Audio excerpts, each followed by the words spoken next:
Fourth को check करें। Fourth वाले केस में इन्होंने दे रखा है CH2CONH2 मतलब दे रहा है अमाइड और साथ में CH2 4 टाइम्स NH2। तो एक अमीन मौजूद है और जब एक अमीन मौजूद है तो अमीन का pH वैल्यू लगभग 9 के आसपास है। तो ये 9 के आसपास है तो एक पर्टिकुलर प्लस वैल्यू यहां से गेन कर सकते हैं क्योंकि इसमें जब प्रोटोनेशन कराएंगे NH3 प्लस बन जाएगा। और ये अमाइड है, अमाइड का pH वैल्यू लगभग 15 के आसपास आता है, इसलिए इस पर्टिकुलर का फर्दर वाटर के साथ कोई भी केमिकल रिएक्शन नहीं सोचते हैं। अगर हम बात करें फिफ्थ की तो फिफ्थ वाले केस में इन्होंने अगेन दे रखा है एक अमाइड CH2CONH2 और यहाँ दे रखा है अगेन CH2CONH2। ये भी अमाइड है, ये भी अमाइड है, तो वाटर के साथ कोई भी रिएक्शन नहीं होगा और वाटर का रिएक्शन नहीं मतलब पॉजिटिव नेगेटिव न्यूट्रल होंगे। अगर नेक्स्ट की बात करें सिक्स की तो सिक्स वाले केस में इन्होंने ले रखा है CH2 4 टाइम्स NH2 और यहाँ ले रखा है अगेन CH2 4 टाइम्स NH2। इसका मतलब ये भी पॉजिटिवली चार्ज है, ये भी पॉजिटिवली चार्ज है।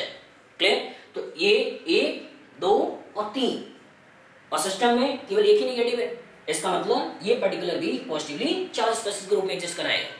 अगर नेक्स्ट की बात करें सेवेंथ की, सेवेंथ वाले केस में दे रखा है यहाँ पे इन्होंने CH2COOH और यहाँ दे रखा है CH2CONH2।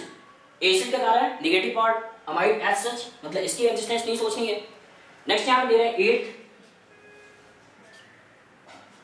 एट में दिया हुआ है CH2OH और यहाँ दे रखा है CH2 4 times NH2। Again NH2 मिल गया मतलब NH3 प्लस के रूप में एग्जिस्ट करेगा, एक बेसिक पार्ट बढ़ जाएगा। और लास्ट इन्होंने दे रखा है वो दे रखा है 9 कि CH2 4 टाइम्स NH2 और यहाँ है CH3। इट मीन्स इसके बेसिक के कारण एक बेसिक और बढ़ जाएगा। तो यहाँ पर 1 2 3 एंड 4 तो आंसर होगा 4। नेक्स्ट उन्होंने लास्ट क्वेश्चन पूछ रखा है, वो लास्ट क्वेश्चन है व्हेन द फॉलोइंग एल्डोहेक्सोस। इन्होंने एक एल्डोहेक्सोस का स्ट्रक्चर दे रखा है, वो स्ट्रक्चर है CHO CH2 CHOH again CHOH CHOH और CH2OH। ये एक एल्डोहेक्सोस है। तो इन्होंने क्वेश्चन पूछा है when the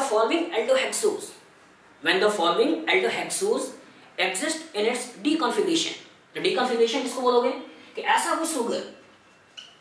कोई सुगर जिसमें लास्ट काइरल कार्बन पे OH राइट हैंड साइड में है, ऐसा कोई सुगर का बेसिक डेफिनेशन होता है पॉलीहाइड्रोक्सी एल्डिहाइड और कीटोन्स। पॉलीहाइड्रोक्सी एल्डिहाइड और कीटोन्स। तो पॉलीहाइड्रोक्सी मतलब कम से कम 2 हाइड्रोक्सिल ग्रुप होनी चाहिए। तो सबसे छोटा शुगर की बात करते हैं वो कहते हैं ग्लिसरॉल्डिहाइड। तो डीएनए नोमेनक्लेचर का सबसे डिराइव हुआ वो स्ट्रक्चर है ग्लिसरॉल्डिहाइड।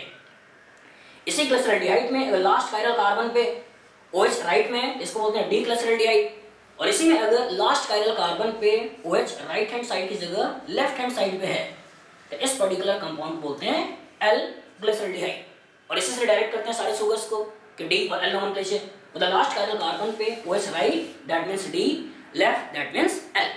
तो क्वेश्चन पूछा हुआ है कि which when the following aldohexose exist in a deconfiguration the total number of stereoisomers in its pyranose form